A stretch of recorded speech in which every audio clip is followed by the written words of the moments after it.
Alors, à l'occasion du décès d'André Barbeau, le 7 octobre 2019, j'écoute un certain nombre de vidéos consacrées à Barbeau avec des interviews par Lynn Bell et par Fabrice Pasco et même Luc Budget,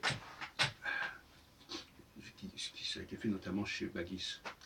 Et alors, bon, ça me fait sourire un petit peu, je suis désolé, moi je ne suis pas fasciné par la magie d'André Barbeau, et j'ose avouer que le ton de voix qu'il a me fait penser un peu à un bonimenteur, vous voyez ce que je veux dire, comme ça, c'est un côté comme ça qui essaie de vous séduire, il est tout le temps dans la séduction quand il présente son travail, et il joue sur son charme en quelque sorte, et moi ça ne me plaît pas énormément, c'est pas comme ça que ça fonctionne pour ce qui me concerne. Et alors on fait preuve de beaucoup de complaisance. Par exemple, ce qui est assez amusant dans le cas j'ai mis sur Twitter,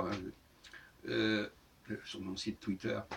Alors André Barbeau nous parle des astres et l'histoire de 1967. Et alors, il ne parle absolument pas de ce qui s'est passé à partir de 1980. C'est extraordinaire. Il y a une habileté, il y a une malice, une ruse comme ça, de paysan en quelque sorte, hein, qui sait très bien qu'il ne faut pas parler de certaines choses, hein, comme, je ne sais pas, on vend une vache ou on vend une propriété ou un méchant, il ne faut surtout pas parler de ce qui ne va pas. Hein, bon. Alors là, par exemple, il dit, oui, regardez, la guerre de 14, la guerre de 40, et puis après, oui, il y a ceci, mais alors il ne parle pas de l'affaire de Cuba, où il s'est complètement planté, où il n'a pas du tout vu le processus, où il n'a pas voulu en parler, qui a été pourtant là, le seul véritable moment de guerre mondiale après la guerre de 40, mais lui, il veut il veut au contraire qu'il y ait une guerre en 80, dans les années 80. Alors son graphique, curieusement, il s'arrête dans les années 70. Donc finalement, il n'en parle pas. Donc vous le voyez parler de son bouquin, avec Pasco et alors, il sort son bouquin, il y a un beau graphique. Vous me direz, ce bouquin, il l'a fait en 67, avant ces événements. Mais tout de même.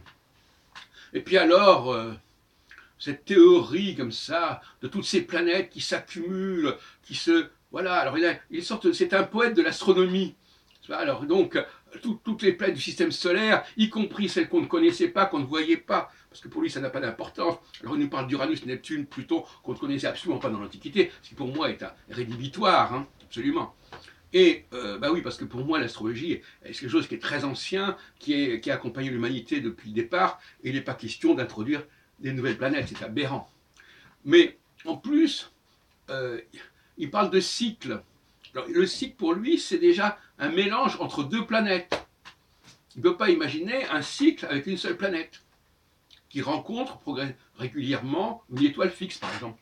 Alors, comme il a éliminé les étoiles fixes, il est obligé de combiner les planètes. Alors, il y a des planètes qui se combinent, qui se rajoutent, etc. Alors, une espèce de délire, d'inflation comme ça, de planètes, etc., de cycles qui s'entrecroisent, etc.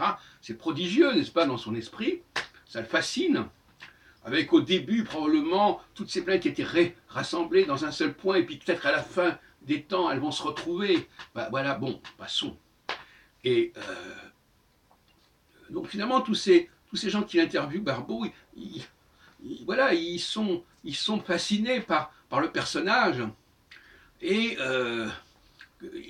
ils raisonnent comme lui, ce sont des drones, donc ce sont des clones, si on peut dire. Donc, très bien. Alors, personnellement, j'ai dit très clairement que l'astrologie devait se démarquer de l'astronomie, qu'elle ne devait prendre de l'astronomie que ce dont elle a besoin, et pas forcément en bloc tout le système solaire. Et c'est la même erreur que commet Jean-Pierre Nicolas. L'erreur majeure de Jean-Pierre Nicolas et d'André Barbeau, c'est d'avoir voulu intégrer toutes les planètes, y compris Pluton. C'est vrai chez Nicolas. Alors que, en 1955, Gauquelin avait témoigné qu'il fallait s'arrêter à Saturne. Et moi, dès 1955. Voilà, on n'a pas voulu l'écouter. Il dit non, on va prendre Uranus, on va prendre Neptune, etc. Il a montré statistiquement qu'au-delà de Saturne, il n'y avait plus de résultats. Alors, donc finalement, voilà donc mon malaise par rapport à Barbeau. C'est même pas un malaise, au contraire, c'est ce sentiment qu'on va peut-être passer à autre chose, qu'on va démystifier tout ça.